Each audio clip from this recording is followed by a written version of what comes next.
Putusan Mahkamah Konstitusi soal perubahan syarat mengusung paslon pilkada jelas menjadi angin segar bagi PDIP. Selain kabar mengusung Anies Baswedan sebagai cagup, PDIP juga mempertimbangkan 3 nama lain sebagai pendamping Anies.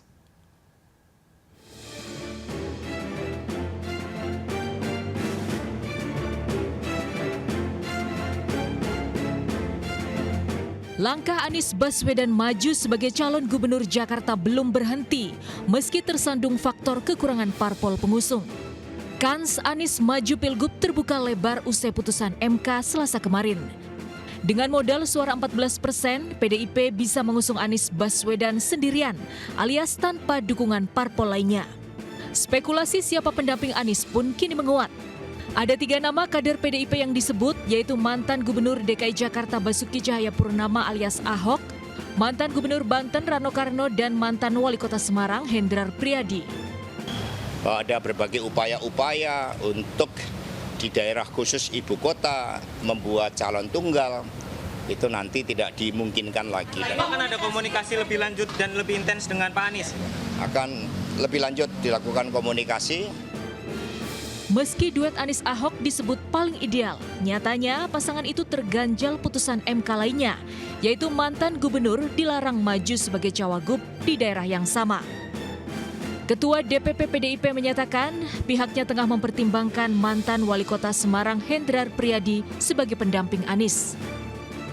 Kalau peluangnya dapat, kami akan bawa Anies sebagai orang pertama dan Hendi sebagai orang kedua. Tapi udah ada komunikasi dengan Pak Anies belum, Pak? Sudah, saya yang komunikasi. Jika jadi diusung PDIP, Anies Baswedan dipastikan akan berhadapan dengan duet Ridwan Kamil Suswono dalam Pilgub DKI Jakarta November mendatang. Tim Liputan iNews melaporkan.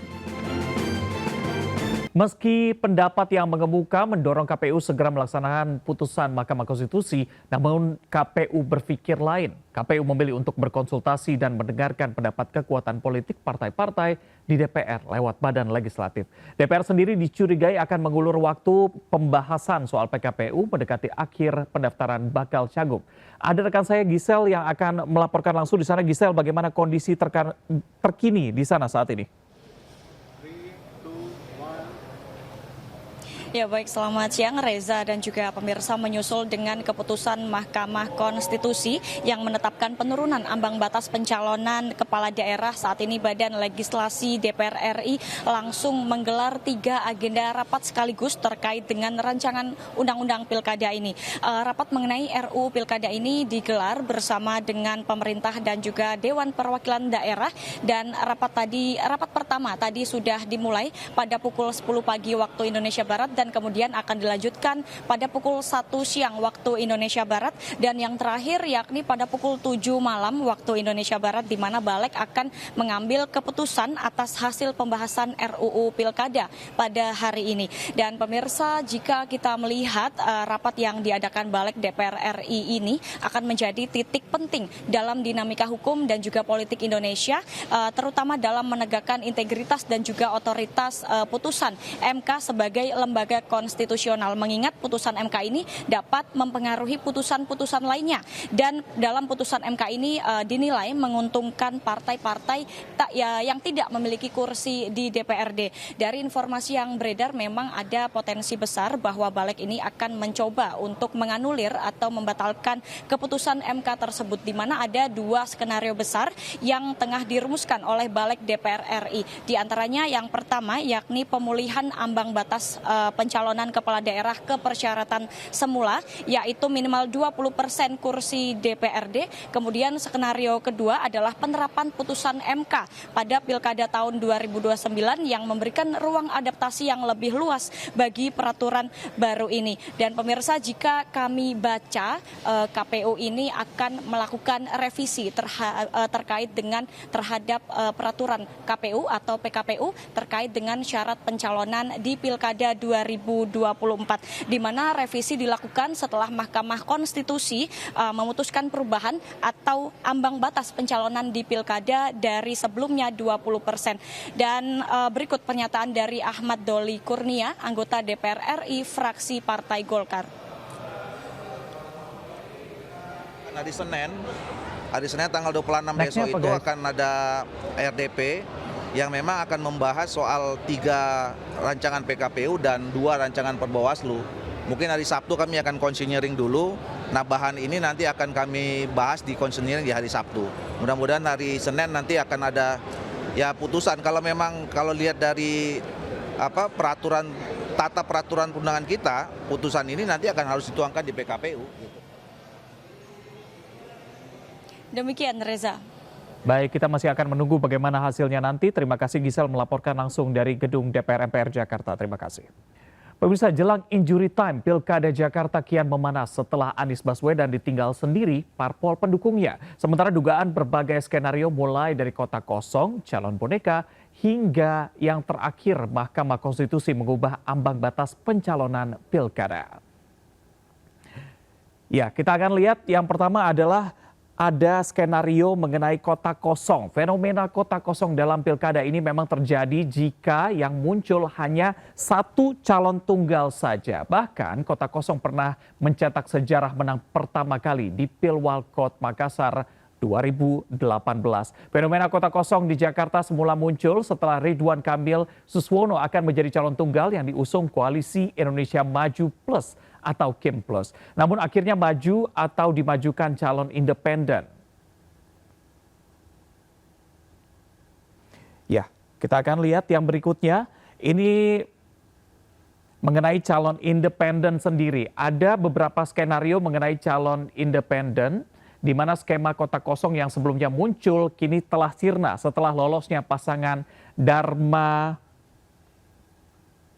Darmakun yang memang sempat diwarnai oleh polemik dugaan pencatutan KTP warga. Namun lolosnya calon jalur independen ini dianggap sekedar pelengkap atau calon boneka meski keduanya tegas membantah. Dan yang berikutnya mengenai Mahkamah Konstitusi yang memang sedang ramai diperbincangkan. Ini Mahkamah Konstitusi mengubah ambang batas pencalonan kepala daerah yang dimohonkan Partai Buruh dan Partai Gelora. Ambang batas pencalonan kepala daerah akan disamakan dengan pencalonan kepala daerah jalur independen yang membutuhkan 7,5% suara pada pileg sebelumnya. Otomatis Anies Baswedan yang sebelumnya pernah di-ghosting oleh parpol pendukungnya masih punya harapan untuk maju dalam Pilkada Jakarta. PDIP kini memenuhi ambang batas 20%.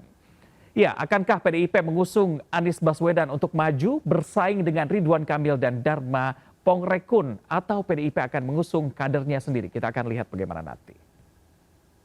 Saat penggeledahan di rumahnya, penyidik Kejaksaan Agung menyita uang tunai puluhan miliar rupiah, 45 buah perhiasan, 37 tas mewah, 2 jam tangan mewah bernilai miliaran rupiah, hingga mobil mewah dan tanah serta bangunan.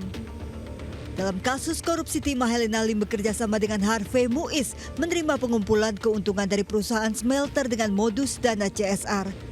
Dana tersebut selanjutnya diserahkan ke masing-masing tersangka. Ditetapkan persidangan perdana ya, Rabu tanggal 21 Agustus 2024. Jadi besok diagendakan pembacaan surat dakwaan dari jaksa penuntut umum. Tak hanya dijerat tindak pidana korupsi, penyidik Kejaksaan Agung juga menjerat Helena dengan pasal tindak pidana pencucian uang. Dari Jakarta, tim liputan iNews melaporkan.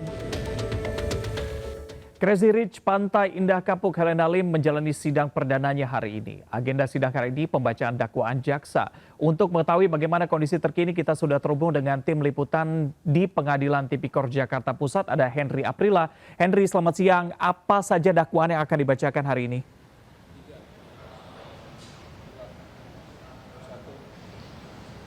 Ya baik Reza dan juga pemirsa, dapat kami sampaikan terkait update dari kasus dugaan korupsi PT Timah Tbk yang memang sudah memasuki babak baru, di mana tadi kami saat ini sedang ada proses sidang perdananya, yakni tersangka Helena atau biasa dikenal dengan Helena Lim ini sedang dilakukan proses sidang perdananya, yang memang pada sidang perdananya ini Helena didampingi dengan tim kuasa hukumnya, yakni ada 6 orang tim kuasa hukum yang memang aslinya ini ada 21, namun yang bisa hadir hanya 6 yang bisa mendampingi. Namun dapat kami sampaikan juga bahwa pada proses sidang ini sendiri dipimpin langsung oleh Rianto Adam Ponto selaku Ketua Majelis Hakim yang memang pada proses sidang ini sendiri secara umum dinyatakan bahwa terdakwa Helena atau Helena Lim yang biasa dikenal dengan Helena Lim ini bahwa memberikan sarana atau fasilitas melalui PT QC kepada para pemilik smelter untuk menyalurkan dana CSR, dan memang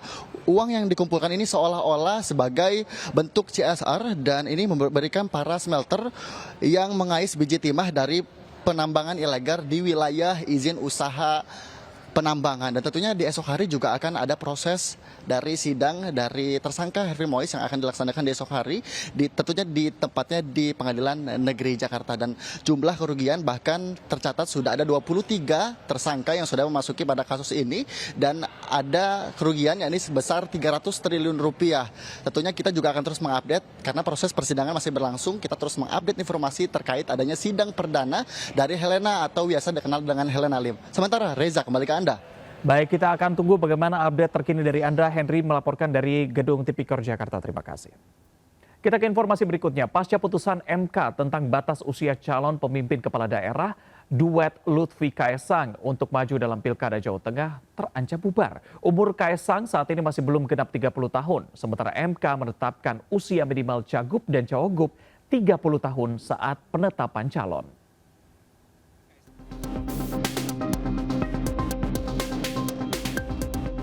Peluang Ketua Umum Partai Solidaritas Indonesia PSI Kaesang Pangarep untuk maju Pilkada 2024 terancam pupus. MK menetapkan batas usia minimal Cagup dan Cawagup 30 tahun terhitung sejak penetapan calon. Sementara saat ini umur Kaesang 29 tahun 8 bulan. KPU akan menetapkan Cagup dan Cawagup yang maju dalam Pilkada serentak 22 September bulan depan. Artinya usia Kaesang saat itu masih 29 tahun 9 bulan atau kurang dari 3 bulan dari batas minimal. Tidak pernah terjadi perubahan batas persyaratan usia minimum untuk menjadi calon gubernur dan calon wakil gubernur, yaitu berusia paling rendah 30 tahun, dan calon bupati dan calon wakil bupati, serta calon wali kota dan calon wakil wali kota, yaitu berusia paling rendah 25 tahun. Sebelumnya nama Kaesang santer disebut akan diusung oleh Parpol Koalisi Indonesia Maju Plus sebagai Cawagup mendampingi Komjen Pol Ahmad Lutfi di Pilkada Jawa Tengah 2024.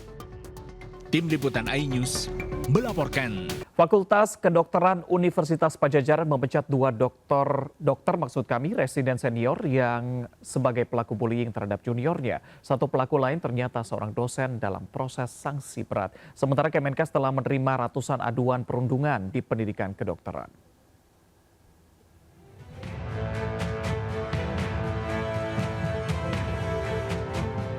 Sepuluh pelaku bully pada program pendidikan dokter spesialis PPD SFK Unpad disangsi tegas. 2 diantaranya dipecat karena melakukan kesalahan berat. Kasus bermula saat seorang residen bedah saraf Unpad pada Juni 2024 mengundurkan diri karena perundungan. Hingga kembali ditemukan 1 kasus perundungan lainnya yang dilakukan senior residen bedah saraf terhadap juniornya. 7 pelaku kategori ringan sedang diberi perpanjangan studi namun dengan syarat mengulang. Sementara 1 pelaku seorang dosen masih diproses sanksi berat. Karena bullyingnya atau perundungan ini sudah mengarah pada hal-hal yang negatif. Contoh verbal, fisik, kemudian cyber. Yang terakhir yang paling kita sangat miris itu adalah tentang finansial. Sementara pada kasus kematian mahasiswi kedokteran spesialis anestesi Undip, polisi masih mendalami dugaan perundungan meski rumah sakit, kampus maupun keluarga membantah. Dalam buku harian yang disita polisi ditemukan 9 lembar catatan berisi keluhan korban yang diduga berkaitan dengan kematian korban. Sementara itu Kementerian Kesehatan terus menerima laporan aduan perundungan. Total 356 laporan perundungan sejak Juli 2023 hingga Agustus 2024. Kemenkes telah mensanksi tegas 39 pelaku perundungan. Tim kontributor iNews melaporkan. Berikutnya, sopir angkot dan pengemudi ojek online terlibat bentrok di depan Balai Kota Sukabumi, Jawa Barat. Aksi saling serang antar kedua kelompok tak terhindarkan saat sopir angkot berusaha menabrak massa ojol yang mengadang mereka.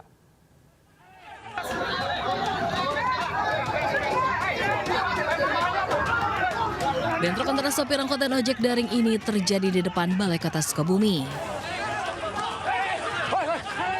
Bentrok bermula saat sopir angkot yang sedang demo tiba-tiba didatangi ratusan pengemudi ojol. Petugas kepolisian dan Satpol PP yang ada di lokasi berusaha melerai. Namun kurangnya personil tak bisa memecah aksi kedua kelompok ini. Bentrokan ini mengganggu arus lalu lintas. Sopir angkot dengan ojol hanya miskomunikasi sehingga ada sedikit adu mulut dengan mereka. Namun kami sudah menengahi. Akibat kejadian, satu unit mobil angkot rusak pada bagian kaca depan dirusak sopir ojek online. Setelah bentrokan terjadi, masa dari ojol berhasil dipukul mundur petugas gabungan. Dari Sukabumi, Jawa Barat, Budi Setiawan, iNews melaporkan. Rumah seorang warga di Pelalawan, Riau menjadi korban teror bom Molotov yang dilakukan dua pria tak dikenal. Dalam aksinya, pelaku berboncengan motor, pengendara mengenakan baju loreng berwarna oranye, sementara pria yang dibonceng memakai jaket hijau loreng.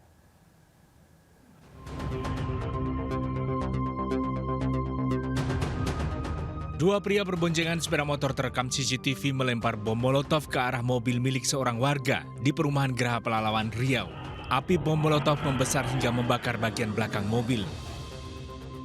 Pemilik mobil yang tengah tertidur tiba-tiba terbangun karena terdengar suara ledakan keras dari ban cadangan mobilnya yang terbakar. Dengan cepat pemilik mobil memadamkan api yang membakar mobilnya agar api tidak menyambar ke bagian lain. Teror bom Molotov menghanguskan bemper mobil, ban cadangan serta lampu sen rusak terbakar. Ini kan mondar-mandir ini Pak, mondar-mandir ini dari ke sana dia balik ke sini dia lagi, baru tampakannya ini, api ini, obor itu dengan bensin itu. Merasa diteror oleh orang tak dikenal, pemilik mobil melaporkan kasus pembakaran mobilnya ke polisi dengan membawa bukti rekaman CCTV. Polisi telah melakukan olah TKP dan mengumpulkan keterangan dari sejumlah saksi. Dari Kabupaten Pelalawan, Riau, Diki Kurniawan, iNews melaporkan. Terima kasih Anda masih bersama kami. Kader Partai Golkar Ridwan Kamil juga mengambil sikap untuk menghormati putusan MK yang mengubah ambang batas pencalonan kepala daerah. Bakal calon gubernur Jakarta yang diusung Kim Plus, Ridwan Kamil menyatakan makin banyak calon kepala daerah yang maju dalam kontestasi pilkada tahun ini justru semakin bagus. Menurutnya hal tersebut justru akan mempermudah masyarakat menentukan pilihan dari banyaknya gagasan yang akan dibawa oleh setiap pasangan calon. RK mengaku pernah berhadapan dengan banyak lawan saat maju dalam pemilihan calon wakil wali kota Bandung beberapa tahun lalu. Jika itu memang menjadi sebuah keputusan, tentu satu harus dihormati kan, karena kan Mahkamah Konstitusi adalah institusi negara yang mereview urusan perundang-undangan termasuk pilkada. Kalau itu bisa membuat lebih banyak lagi calon-calon pilkada di seluruh Indonesia, termasuk di Jakarta, yang diuntungkan adalah warga. Ya. Karena kan warga akan disuguhi oleh adu gagasan. Makin banyak gagasan yang solutif untuk permasalahan wilayahnya kan makin bagus.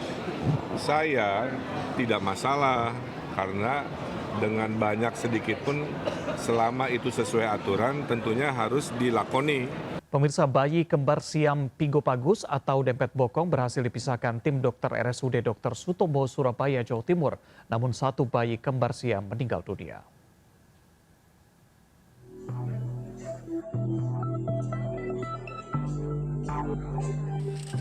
Baby Arcelo kondisinya membaik dan sehat setelah menjalani operasi pemisahan dari kembarannya di RSUD Dr. Sutomo Surabaya.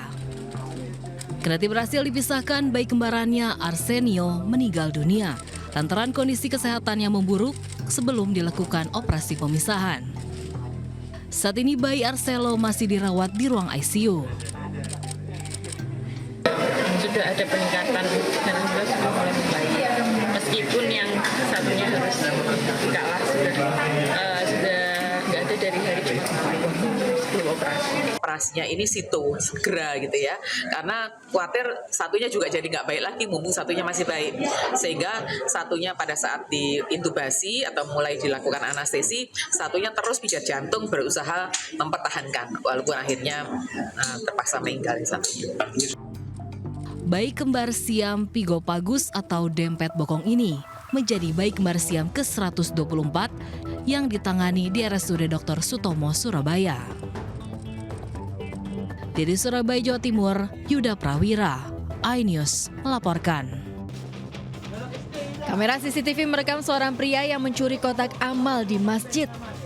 Pelaku melakukan aksinya saat masjid dalam keadaan sepi, menggasak uang senilai Rp410.000 dari dalam kotak amal. Guna menghindari amukan massa, pelaku dibawa ke kantor polisi. Mengemudi dalam keadaan kelelahan usai bekerja, seorang wanita pegawai bank di Kota Makassar tabrak pagar pembatas tanaman di Kota Makassar. Kendaraan korban terbalik di tengah jalan. Korban tak sadarkan diri dan dilarikan ke rumah sakit. Tim kontributor iNews melaporkan. Putusan MK soal perubahan syarat mengusung paslon pilkada jelas menjadi angin segar bagi PDIP. Selain kabar mengusung Anies Baswedan sebagai cagup, PDIP juga mempertimbangkan 3 nama lainnya sebagai pendamping Anies.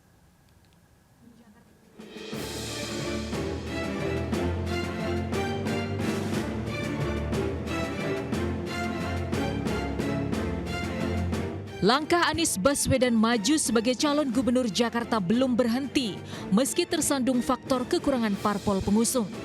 Kans Anies maju Pilgub terbuka lebar usai putusan MK Selasa kemarin.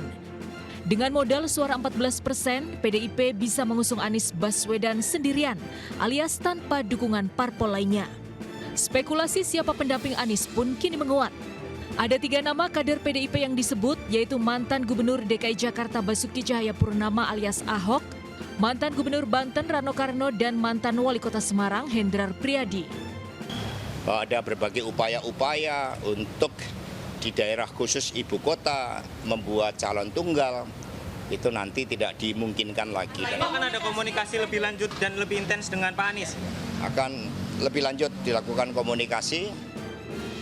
Meski duet Anies Ahok disebut paling ideal, nyatanya pasangan itu terganjal putusan MK lainnya, yaitu mantan gubernur dilarang maju sebagai cawagup di daerah yang sama. Ketua DPP PDIP menyatakan pihaknya tengah mempertimbangkan mantan Wali Kota Semarang Hendrar Priyadi sebagai pendamping Anies.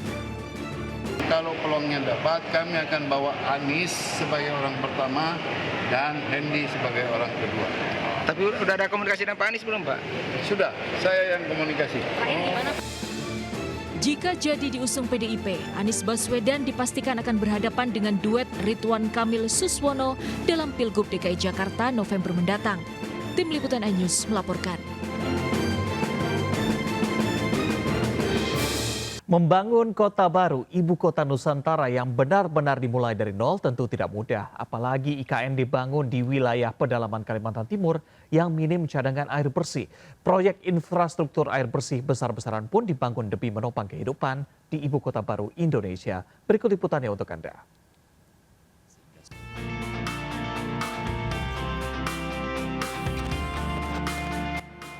Fasilitas air bersih tentu menjadi satu hal yang sangat penting dalam membangun sebuah kota baru.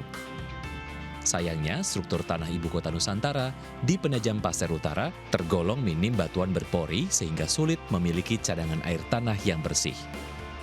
Untuk menunjang kehidupan di ibu kota baru, pemerintah akhirnya membangun proyek air bersih skala besar. Memanfaatkan bendungan Sepaku Semoy dan Inteks Sepaku, air diolah di instalasi pengolahan air minum, lalu dialirkan ke penampungan air atau reservoir. Air bersih selanjutnya dialirkan ke kantor presiden, perkantoran, dan hotel di kawasan inti pusat pemerintahan atau KIPP IKN dalam bentuk tap water alias langsung bisa minum air dari keran.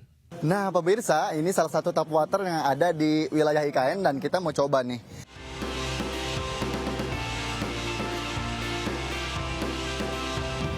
Kalau bisa dibilang segar, mungkin ini masih masa percobaan ya, karena sangat beda sekali dengan air mineral. Sebagai sumber air baku IKN, Bendung Sepaku Semoy dibangun dengan total biaya Rp836 miliar. Bendungan seluas 322 hektar ini diklaim memiliki daya tampung 16 juta meter kubik air dan bisa mengaliri 1,5 juta jiwa warga IKN hingga 10 tahun ke depan. Selain membuat bendungan, pemerintah juga membangun 30 embung untuk konservasi air hujan di IKN. Salah satunya embung MBH yang berada tak jauh dari Istana Negara IKN. Embung MBH juga dipercantik dengan pedestrian, jogging track, dan ruang publik sebagai sarana rekreasi. Tepat di sisi kanan saya itu istana, namun embung sendiri ini bertepatan di sebelah kanan istana. Dari Ibu Kota Nusantara, Kalimantan Timur, Henry Afrila dengan juru kamera Damar Wicaksono melaporkan. Pemirsa, Desa Wisata Pulau Pramuka di Kepulauan Seribu Jakarta masuk dalam 50 besar Anugerah Desa Wisata Indonesia 2024. Pulau Pramuka memiliki wisata bahari yang menakjubkan seperti keindahan terumbu karang hingga pesona hamparan hutan mangrove.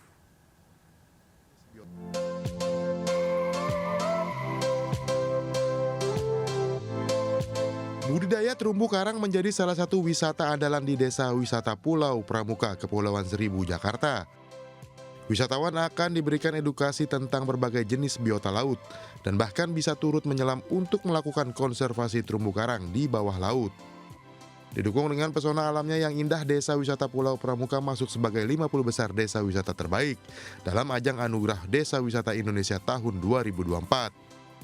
Desa wisata ini diharapkan mampu mendatangkan wisatawan dan membuka lapangan kerja baru bagi masyarakat setempat. Di tahun 90-an itu kalau diving di sini nih rasanya sama seperti diving di Raja Ampat dan Labuan Bajo. Ikan-ikannya besar-besar dan keadaan karangnya itu sangat bagus. Namun setelah 20 tahun lebih banyak tantangan di sini. Oleh karena itu kita ingin kembalikan agar Desa Wisata Pramuka, Pulau Pramuka ini menjadi desa wisata terbaik di Indonesia. Dalam kesempatan ini, Menparekraf juga menghadiri workshop Kabupaten Kota Kreatif. Di hadapan para pelaku UMKM, Sandiaga mendorong kebangkitan ekonomi kreatif, serta siap memfasilitasi para pelaku ekonomi kreatif dalam mengeksplorasi dan mengembangkan ide-ide kreatif dan inovatif. Dari Kepulauan Seribu, Jakarta, Rian Rahman, iNews melaporkan. Pemirsa, dalam rangka memeriahkan HUT RI ke-79, Lido Lake Resort by MNC Hotel menggelar acara Pound Color Independence. Kegiatan ini memadukan kegiatan kemanusiaan berupa olahraga pound feet dan donor darah.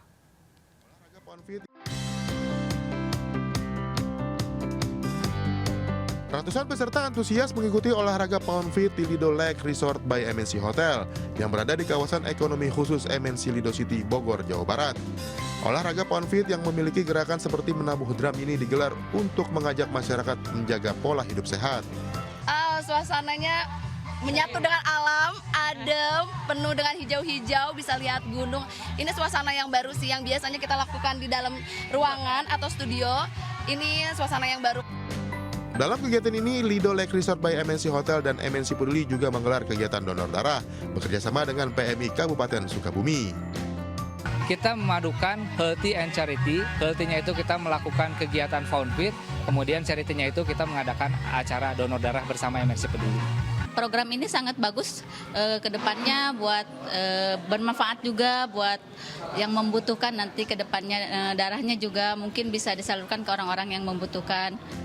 Kegiatan Healthy and Charity kolaborasi antara Lido Lake Resort by MNC Hotel dan MNC Peduli ini akan menjadi agenda rutin yang digelar untuk membantu masyarakat. Dari Bogor, Jawa Barat, Hamzah Hasibuan, Leman, iNews melaporkan. Memperingati HUT ke-79 RI, Nippon Paint mengecat lebih dari 5.000 perahu nelayan di seluruh Indonesia. Nippon Paint meraih rekor muri kategori pengecatan kapal nelayan merah putih terbanyak. Dalam peringatan HUT RI ke-79, Nippon Paint memberikan dukungan terhadap para nelayan di tanah air dengan peremajaan pengecatan kapal. Atas dukungan ini, Nippon Paint Indonesia meraih rekor muri pengecatan kapal nelayan merah putih terbanyak. Nippon Paint berkomitmen mendukung para nelayan dengan mendonasikan 76.860 liter cat kayu dan besi B-Brand 1000 dan Nippon Copper Paint Anti-Fouling untuk 5.124 kapal nelayan di Indonesia. Hari ini dengan bangga memberikan piagam penghargaan atas rekor pengecatan kapal nelayan merah putih terbanyak. Kami nelayan Desa Munduk Pesisir Cirebon sangat senang dan mengapresiasi program kapal nelayan merah putih. Dari Jakarta, Syahreza Zanski, Tri Julianto, Yudi Richard, iNews melaporkan.